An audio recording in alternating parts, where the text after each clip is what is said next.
Let's face it, it's so easy to slap on a LUT on everything that you made and call it a day. Color correcting and coloring in general can be a little bit daunting, but let me show you in under 10 minutes what you can do to improve your footage and make it look natural.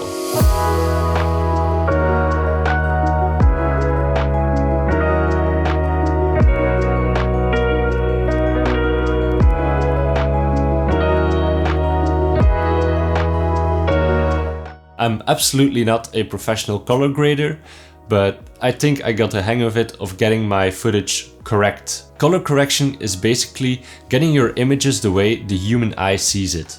Color grading, on the other hand, is creating an aesthetic.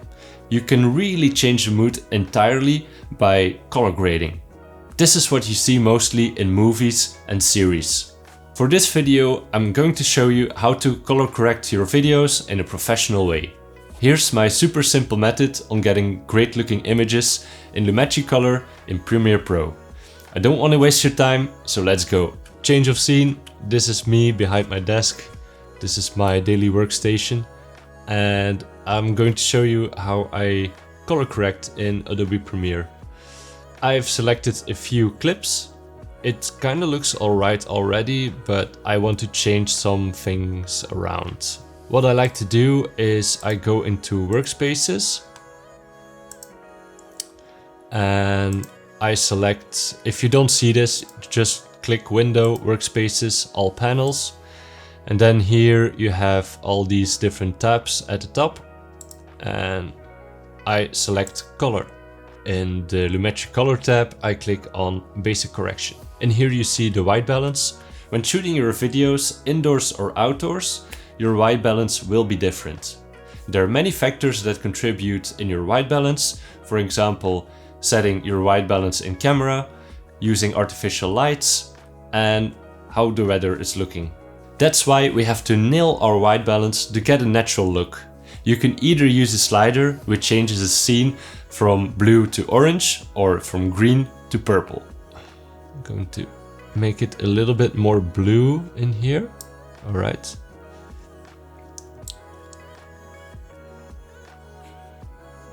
And let me just fill around, make it a little bit more green. Okay. The other method is the eyedropper. This is great for the starting point.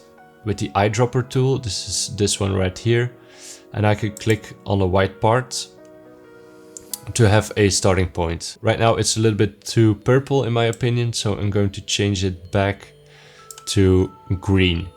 The tone tab is essential to have the right exposure. I rarely use the exposure slider, but I rather use the white and black to begin to get the exposure just right. The easiest way to check if you're over or underexposed is checking your waveform to the left. You want your whites just under 100 and you want your blacks just over 0. As you see here in my waveform, the whites are overexposed because it goes over the 100 limit.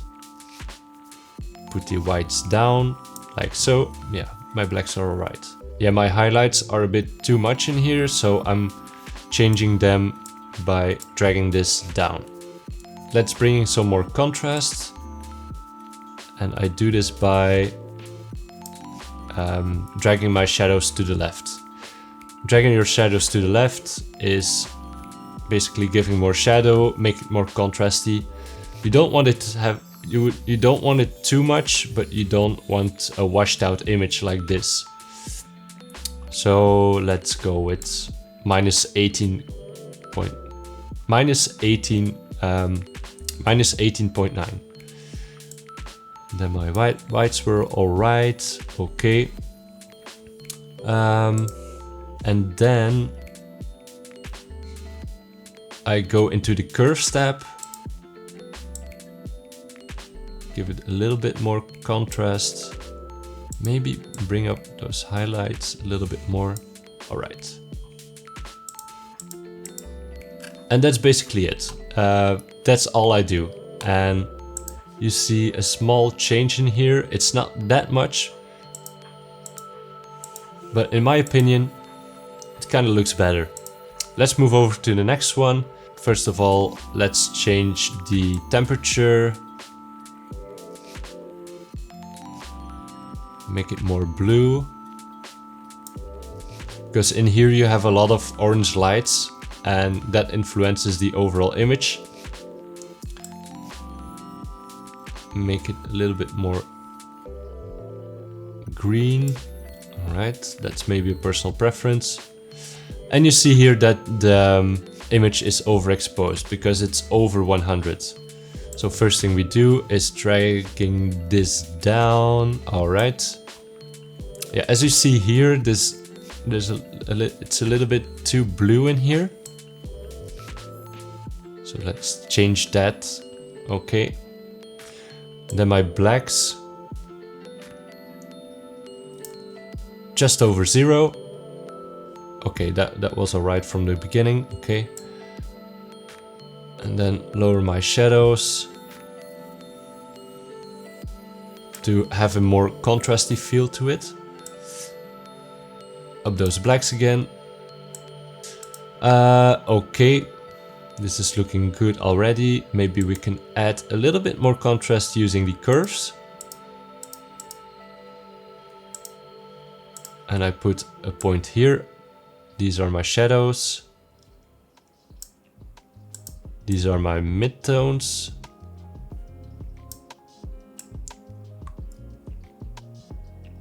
Lower those highlights. Okay. Those whites again. Alright.